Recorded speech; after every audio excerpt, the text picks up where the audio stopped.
Here's how to fix WhatsApp unable to connect. Please try again later error in a few easy steps. First of all, what we're gonna try is clear WhatsApp cache. On Android devices, you can just long press on the WhatsApp logo, then tap on Info. Now from the App Info page, go to Storage Settings and click on Clear Cache.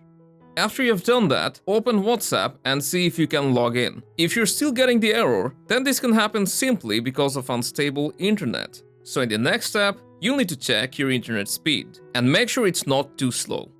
If you're still getting the error, then let's open Settings, go to the App Settings, and from here, search for Meta Services. Tap on it, go to Storage, and from here, first you want to try clearing the cache, then give WhatsApp another go, and if it still shows unable to connect, then go back to Meta Services and click on Clear Data, then Delete. Don't worry, this won't log you out from other apps, but doing this has fixed the WhatsApp error for a lot of users. After you have cleared the data, give your phone a forced restart. Normally for Android devices, you just press and hold the power and the volume down together. Then, wait until the screen turns off and release only when the screen turns back on.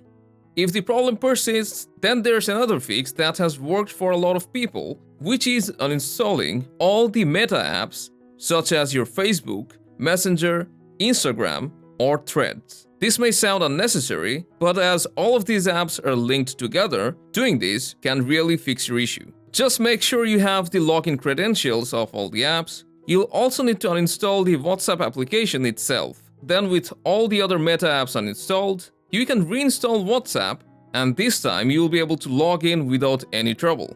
And that's it. Let us know which step worked, and I'll see you around.